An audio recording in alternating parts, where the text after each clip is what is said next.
These are my books. I've read all of them. But funny thing is, I still remember everything. Like this book over here. It is 210 pages long and it's about marketing. The reason I'm able to remember so much isn't because of genetics, believe it or not. It's because of, get this, an exploit in the brain. So effective that top scholars use it. I'm going to show you how to do this so that by the end of this video, you'll know how to read like a genius. It's that easy. Starting with step 1. Let's go back to the last time you read. You're sat in a chair with your book in front of you. As you open it, you immediately begin reading. But here's the thing. I'm willing to bet this happened to you. Your mind starts to get distracted, making you skim through an entire paragraph. And now you have to read it again. This problem is frustrating, but there's a reason this happens. In your brain, there's this thing called brain waves. This is how the brain communicates with itself. But when you're reading, you need to be in the right state, otherwise you'll start skimming. To show you, here are the 5 brain waves. You got gamma, beta, alpha, theta, delta. These brain waves actually have their own purposes. Delta is for sleeping, beta is for concentration, but there is a brain wave that will make you remember everything. Can you guess which one? I'll give you 3 seconds. Go.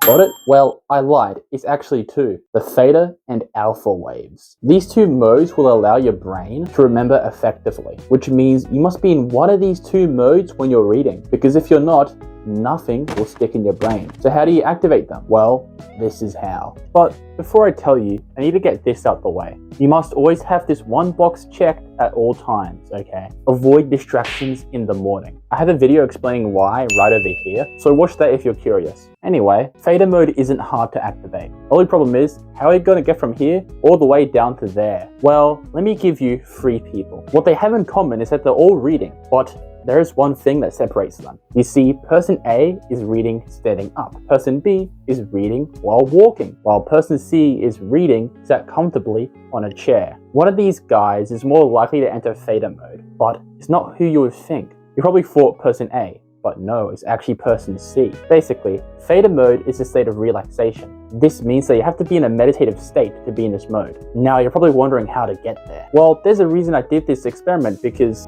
I actually showed you the answer. Basically, I'm reading right now, but I want you to look at how I'm seated. Am I seated uncomfortably? Well, obviously not. With your body, if you change your posture, you can change your brain state. Like standing up makes you confident, but you can get into theta mode by how you're seated. So this is how I get into theta. What I do is first I go outside and I sit on a chair, but then get this, I spend 5 to 10 minutes just thinking, allowing my brain to adjust. And when I feel like it, I start reading. So now you're in theta mode. But this is where the real magic begins, because now it's time to use some techniques. Let's say you're reading a book about an ancient empire and you're very interested.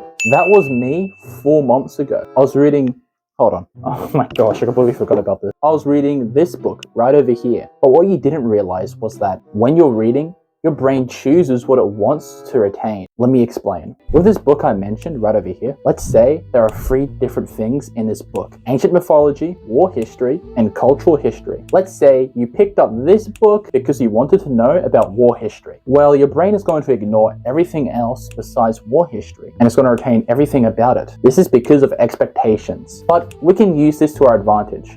Because what if we do this? There's this thing called intrigue, right? When you're interested in something, you're more likely to remember things. But with our expectations, we can make the book 10 times more interesting, which means you'll retain a lot more. And it's actually very easy to do this. All you have to do is hype up the thing you're looking for in your mind, and they'll make the expectations a lot greater. Because if you really want to know about this one piece of information, the more you want to know about it, the more you'll remember it. But this next technique is even better because it makes you remember things way easier. You see, your brain will find ways to remember certain details, and this differs from person to person. For example, I have photographic memory. When I read, I pair what I read with images. But you don't have to be genetically gifted to have this. There's actually a way you can mimic this type of memory. To show you, I got on my computer and opened up a PDF.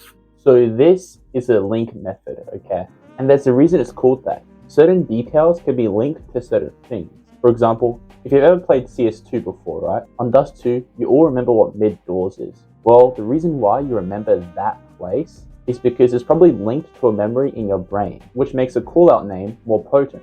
But now, let's do this with books. So I'll pick up a book, and now I'm going to show you something interesting. So in the introduction of this book, it tells a story about someone's teacup overflowing. But To make this more potent in your brain, you want to literally link that passage of that book to the imagery of a teacup literally overflowing. So now whenever you think of that teacup, that passage comes up in your mind. And that's because you just attached a memory to that piece of information, making that detail way easier to recall. So now you're done reading, but you have one more step. Basically, as the day goes on by, you're going to forget what you just read, and you don't want that to happen. But lucky for you, there is a solution. I just read a chapter of this book, the one I just showed you, right? It was about an advertising technique that manipulates fear. I could have just kept reading without thinking about it, but instead, I recalled the info. And guess what? I still remember it. So all you have to do is recall what you just read. However, I have one more thing for you. If you found this valuable, comment down below what you're reading right now. I'm interested. Now subscribe and keep never quitting.